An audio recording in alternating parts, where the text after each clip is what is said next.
If you want, I'll send you both a test to take after this, and it'll do a readout. I can actually say like, how does Amanda and Borzou work together? And it'll talk about your communication based on your personality. Do you want to say that?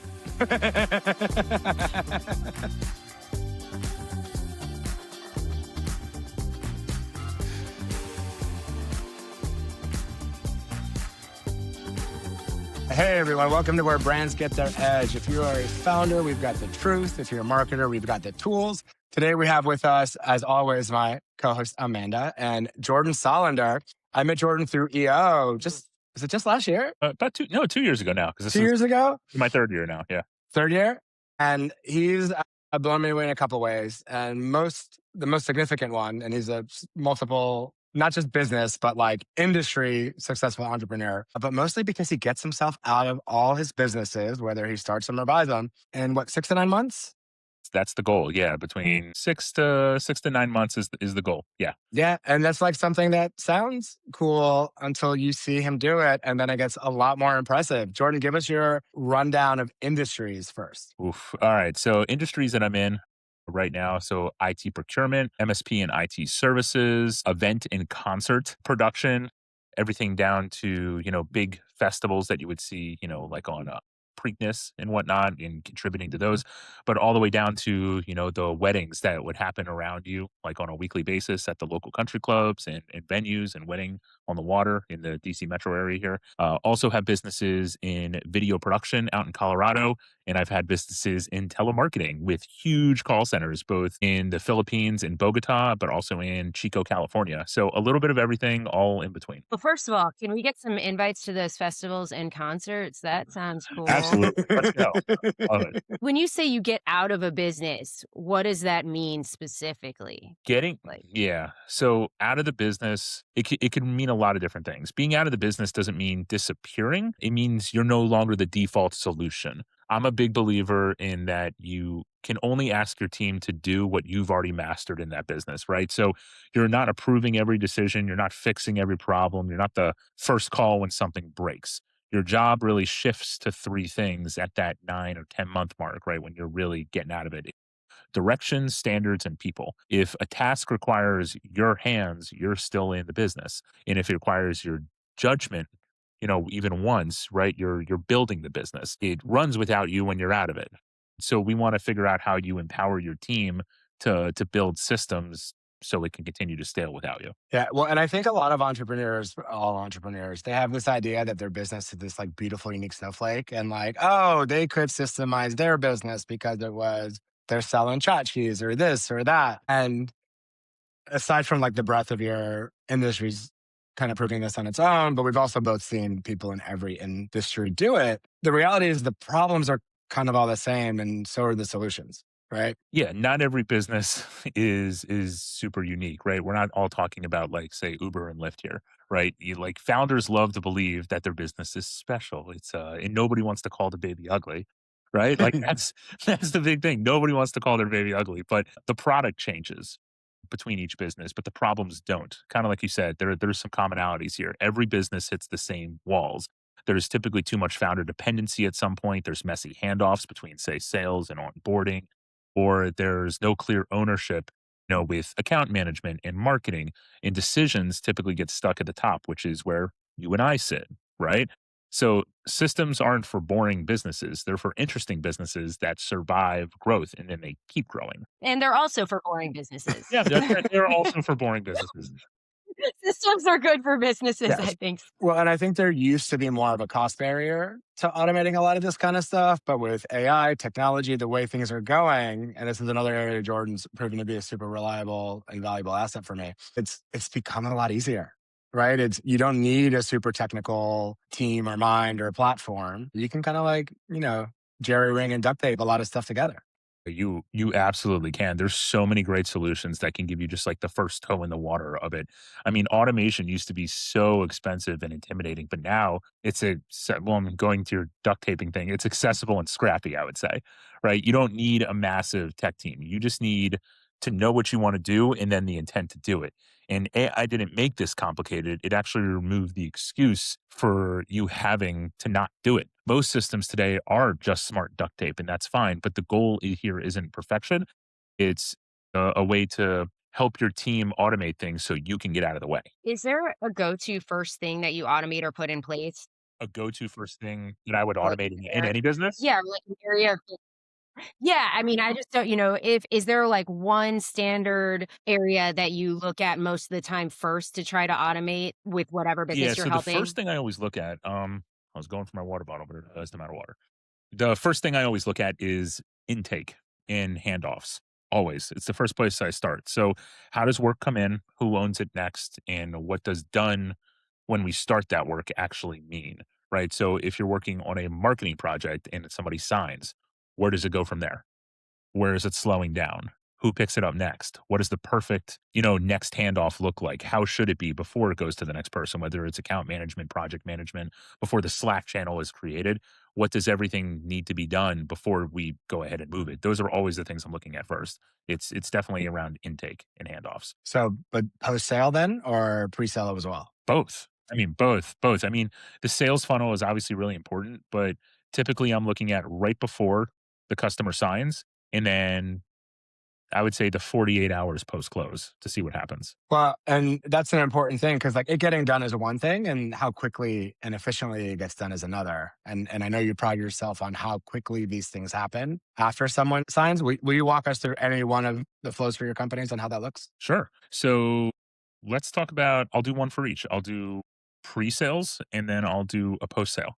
How about that? Because they're good for different reasons, right? Pre sale creates automation leverage, right? Post sale creates, freedom. That way you don't have to, as the founder, you don't actually have to worry about things getting done correctly. So let's talk about client onboarding. Let's do post first, actually, right? So the second somebody signs, three things happen automatically in every single one of my businesses. And I'll use the wedding DJ company as the example here. First, a welcome email goes out to the couple.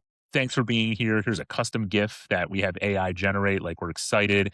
It includes, we actually have, we just started this recently, actually. We tied it into Sora AI and we have them make an AI video of them, like a picture of the couple at their wedding venue. Super Pretty unique. good. Super Yeah. unique. It's really cool. So we have that automatically happen. So a welcome email goes out. Welcome to the family, the DJ, Maryland's DJ family. That's the name of the company. With a clear timeline, a clear next step. Who is going to contact them next? There's no confusion. Happens immediately, almost the minute they sign. The second is intake fires, right? And it's not just a giant form just to move fast. It's who they are, what they got from us, and what success looks like. So as soon as they sign, the customer actually gets the welcome email, but our operations team gets an email that says like approve this, and they'll hit approve in Slack, and then another form goes out to the client that says thanks for booking these 5 things with us. You got drums, a saxophone, and a DJ. Can you tell us what your interest was in these so we can start taking notes on what songs we should start prepping our musicians for, right? So just interaction. And then finally, ownership. So it's not the team that's hanging out. It's actually a name, a face, a DJ. So we'll engage the DJ and the DJ will automatically send an email out 48 hours later. And the welcome email said, hey, in 48 hours, your DJ is going to reach out just to say hi. And it's a picture of him, his bio, and all of his contact information. So now there's a plan, right? There's no more back and forth. There's no ambiguity about what happens after somebody signs something. And so when you're saying 48 hours, it automatically goes out. He doesn't send it in 48 hours. It automatically gets sent. Correct. Yeah. So Yeah. we have automations in place that automatically send it out from his email and they'll reply to his email. I want to talk a little bit about, and this is something Jordan talks about a lot, that founders should take a week off. And if you haven't, it's great. You should try it. I think for the first, I don't think I took a full year off for the first 15 years I was an entrepreneur. A full year. You mean a A full full week week off off? for the first 15 years I was an entrepreneur. And Jordan's method is take a week off and go dark. No questions, no replies, no Slack, no text, like literally give it a week and come back and see what happens. And coincidentally, I was out of town all week last week and I was available. And I probably had 2 or 3 things they needed help with.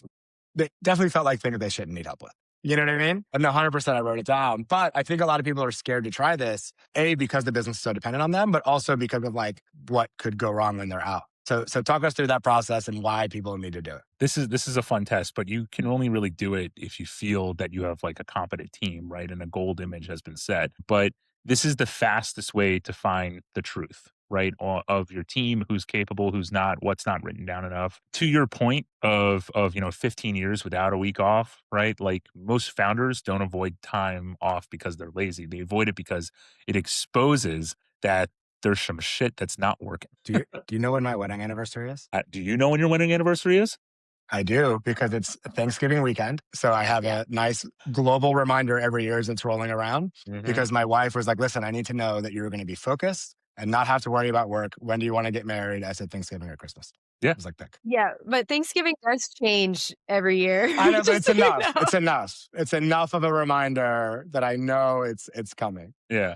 Yeah. Um, but It's enough of a reminder for me to check the calendar well, before the day before. but just There you like your wedding, right? The week off Mhm. isn't about rest. It's a stress test, right?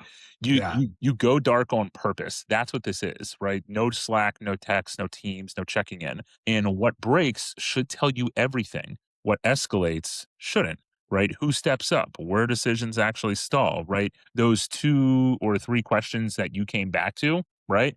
That's the work, right? Not answering them, eliminating the need for them. So in that situation, writing those questions down and then figuring out, all right, well, where do we keep our SOPs? And somebody could easily search like, oh, what does Borzou do in this situation? That fixes that problem. It'll never happen again. So in fact, I actually have my operations person at one of my companies, the production company. Her name is Aja. She's fantastic. I love you, Aja, if you're listening. Aja's fantastic. One of her main job purposes is to manage the SOP library. So once a month, every month for an hour, she books me. And anything that she could not find in the SOP library, she has a Word document with. And she forces me to sit there for an hour and update the SOP library.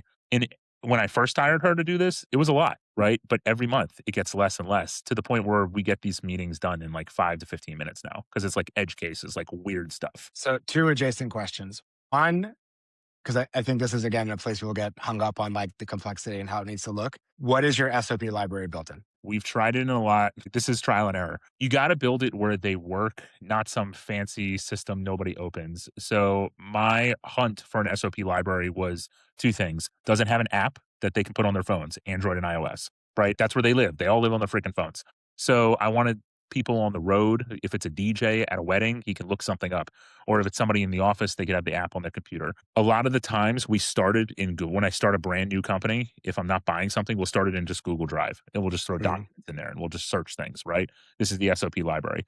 As things have gotten bigger, we tried things like Trainual. We tried a ServiceNow implementation. That was really complicated. I would not recommend you do that unless you're a multi-billion-dollar company. But now we actually settled on a group called Whale.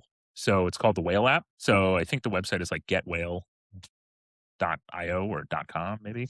But Oh, it's that's cute. Get it? Get well? yeah. So it's pretty awesome. They have an AI overlay on top of it so people can ask the AI things like, "Hey, how do I do this?" And then it'll immediately pull up the right SOP. You can turn videos of yourself narrating things and it'll automatically generate an SOP. That's typically what I do now. I'll spend 5 Mhm. minutes recording a video of myself and then it'll write it out. It's pretty awesome. Just for everyone listening, it's There you go. usewhale.com, Use which well. frankly I think is much less cute. Yes. Uh, Yeah. so something as simple as Google Docs, great place to start. I really like use whale. If you want to start in Google Docs, start in Google Docs. You need something though. If you don't have anything for your employees to go to, and with your process on everything that you do in your business, that's the first thing you got to focus on. And you don't have to spend a ton of money to do it. You can do it in Google Drive. You can do it in SharePoint, right? Just do it in OneDrive, wherever. Just you need to document. Jordan, how granular do you get with that? Super granular. I was figuring that. So I was like hoping for examples just because I think people really need to understand everything that they need to document. So granular enough that somebody brand new on your team can now run a process. Not so granular that it turns into a novel, right? This isn't like a Bridgerton letter, trendy call out because I'm in the middle of it. But I don't document keystrokes. I document decisions, what should be happening. So where people usually get stuck and what matters if it's going wrong, what to do if it's not obvious. If a smart hire still has to ask me questions, it's not granular enough. If no one wants to read it, it's too granular. So you got to find your medium depending on your business, right? Like if you're calling out Photoshop layers that, probably too granular. If you're saying this is the program you click into, and then you go from there. It's probably not granular enough. So what I always recommend, record yourself. Just make a video. Of you doing it. Yes, of you doing it. Yeah, yeah. Not just talking about it. Yeah, record yourself of a video of you doing it and then upload it into an AI that'll write it out for you. And Whale definitely has that feature. Obviously, people could try to, use something like ChatGPT or Gemini or whatever, but then everything's not going to be in the same place. Is Yep. the only downside. Yeah. Unless you make a custom GPT. Are we not doing that yet? So you can absolutely do a custom GPT. I have a custom GPT for every single one of my businesses. It's fantastic. The problem is with custom GPTs, this is where I don't 100% rely on AI. You got to check its work. And when it tells an employee the wrong process or makes an assumption on a process, right? Well, that's where things can get kind of hairy. So I almost rather have the SOP library and let my team use that. I think I'm going to have to check this out. I have a discount link if Yeah. you need a discount link. Sounds really great. Give it to me and I will put it in for everyone when we Yeah. post this. Yeah. Yeah, this sounds like something that might be great for us. I think a lot of founders have a couple issues stepping back, right? I think part of it is organization. I think part of it is you said the team's really important. And I think you and I are aligned on, culture and attitude being more important than skill set, right? Mhm. But I think a lot of time people don't work out because of processes, not the people. And founders don't know that. Do you have a kind of litmus test to see where the issue is, if it's process or the person? So I actually break this into two different problems. But Mhm. so I try to vet the person in a unique way prior to hiring them. So recently, another EOer, his name's Jason. I could pull his name if I need to. But so I'm sure you both have done like these culture index and Yeah, these all that shit. we're all ENTJ. Like we already know we all entrepreneurs are typically the Yeah. same. But I reached out to like the EO world, like community. I was just like, how are you handling just like avoiding churn in this world of AI and personalities and the right role for the seat? And I know this is taking a weird turn on this question, but how are people doing this? Because I know you can legally do these personality tests, but at the same time, how do you take that data, interpret it for the right role? Right. Came across this guy in Texas named Jason who started a company called Active Index. This thing is, lack of a better term, fucking wild. So it's a mobile first personality test. It competes directly with all your major players. It shows comparisons and the science behind why it's better. Then, just like anything else I use, it has a layer of AI. And you can ask it, like, hey, Borzou just took this test. It's for a client onboarding role. It's typically very customer facing. This is where they would be successful. And then it'll run through your personality markers and say, this is why he's a good fit. This is why he's not. I would definitely, 9 out of 10 hire this person or hire somebody like him that it has these personality markers. Since we've implemented this, like our churn has been like cut in half, like probably a third of what it was, which is pretty wild. And we've actually implemented this across every company. We probably have had close to 200 people take tests and, hiring and whatnot. So to answer your question about the right person and litmus test person for the role, that's how I'm doing that on the front end now. Well, and I think it's important for everyone to know that, like, you got a little bit of in person, a little bit of virtual, a little bit of offshore. Like, he's covering a lot of different bases with apparently this one test. Yeah. It's pretty interesting. If you want, I'll send you both a test to take after this and it'll do a readout. I can actually say, like, how does Amanda and Borzou work together? And it'll talk about your communication based on your personality. I mean, do you want to say that?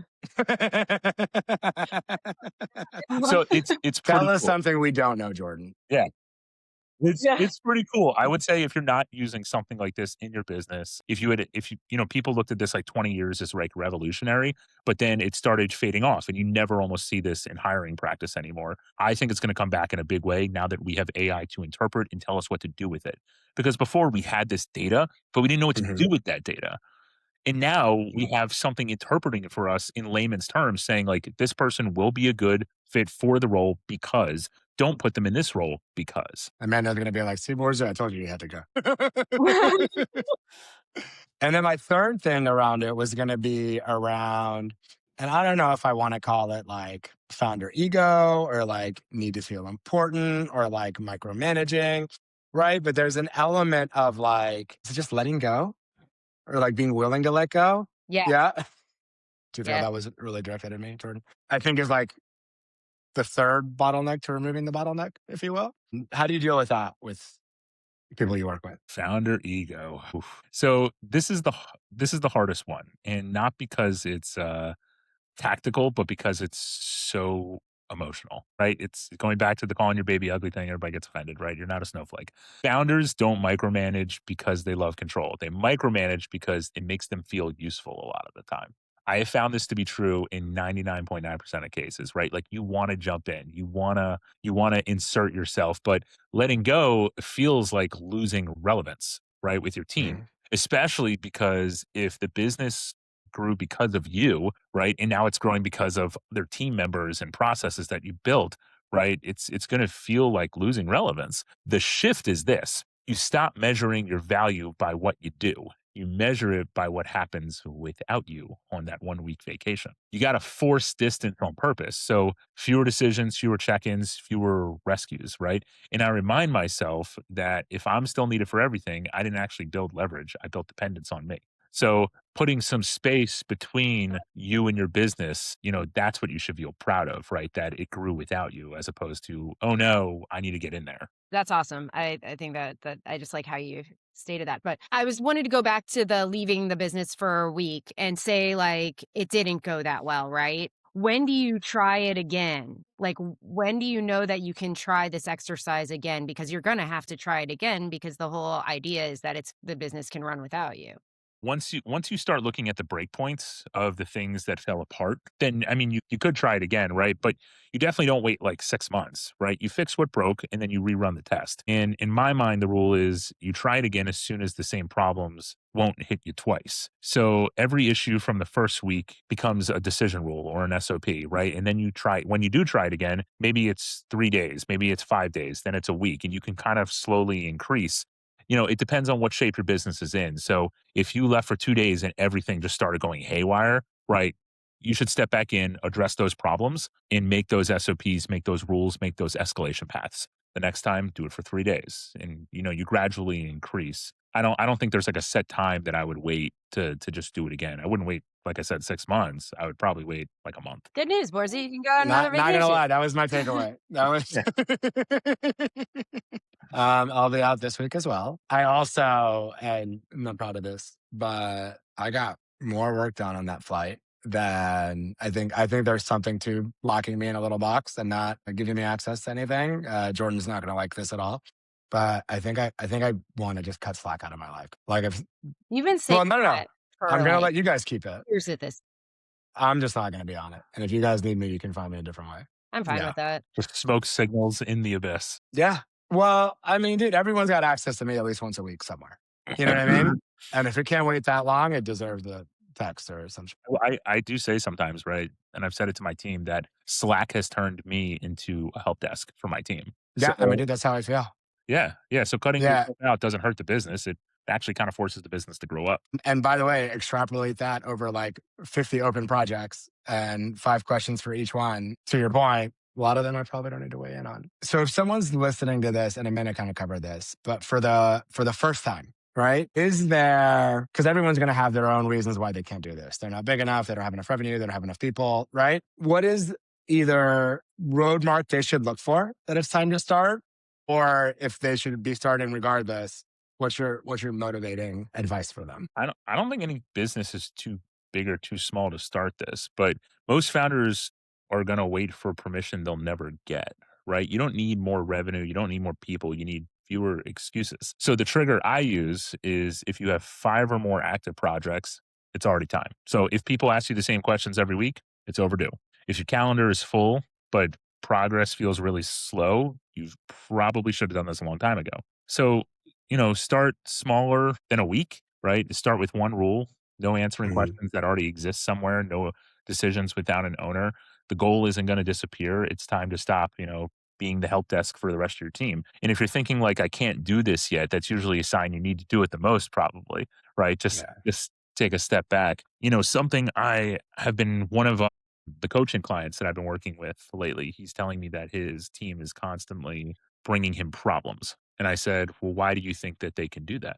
And he goes, "Well, I'm the only one that could solve them." And I'm like, "Well, have you asked them for the solutions?" And he goes, "What do you mean?" And I said, "Next time they come to you with a problem, I want you to just say very simply, 'Can you bring me 3 solutions?' And see what they come back to you with. Because right now, every single time they come to you with a problem and you're fixing it, you're training them that they're not to be empowered. right? You need to empower your team so the business can grow. And by empowering the team and the business growing allows you to step back. So come to me with a solution if you also have a problem.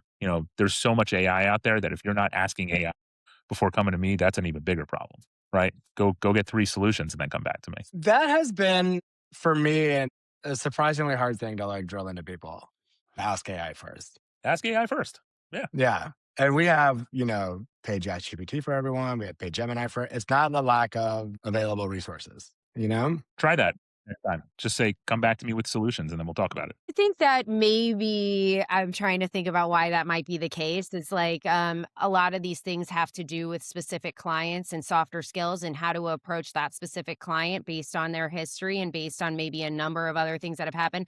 So I don't think that we have input the data into an AI enough to understand the scenario that they need a solution for a lot of the times. I mean, it's obviously like softer skills in general, but this is for Jordan. Let's not get too much into our business. I'm just kidding. Would you like an idea of how I'd handle that though? Yeah, actually. I would love an idea. Okay. Yeah. See, look. Okay. So here's the more technical, like on how I'd get into this, but this is something I've actually done before. However, you're recording your meetings, right? Whether it's ClickUp, Zoom, whatever you're doing, take the transcript, automatically have an automation platform, download the transcript, upload it to a file on Google Drive, and have projects in either in ChatGPT or whatever AI model that you're using, read all the transcripts for that client. So it always has relevance. The transcripts will automatically get uploaded. And say Camilla, who is fantastic on your team, by the way, comes in and says, Jordan's social media is having this problem. What's going on? Well, she's going to have every single transcript from the past however many meetings. So it'll give a recommendation based on Jordan's sentiment. It'll give a recommendation based on my account and what we've talked about before. It'll have the proposal in there for relevance and scope. That might be a cool way to do it for you guys. I'm just thinking like, how do you do that with more bedside manner and relevant? Yeah. The only thing they would be missing. Yeah, so that's kind of what I was getting at. I understand that there is an ability here to prime the AI to better solve these problems, and we haven't gone that far yet. So I know you're working on some stuff, B. We're working on a lot of stuff.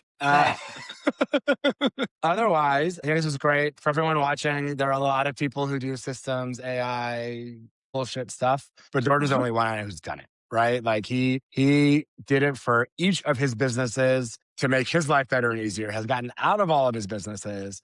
And really, and I saw people harassing him, being like, how do you do this? How do you do this? How do you do this? Kind of like we're doing with him here. And that led into him kind of starting his coaching thing. And if you're going to do something like this, I absolutely think it should be from someone who's like done the work and done it for a variety of businesses. So if you're looking for someone to give you the kick in the ass you need and help set this stuff up for you, Jordan is the best that I know. Thank you. Any closing, guys? No? We'll have links for Whale and anything else here. Follow Jordan, follow us, and we will see you when you see you. Thanks for having me, guys. See ya. Yeah.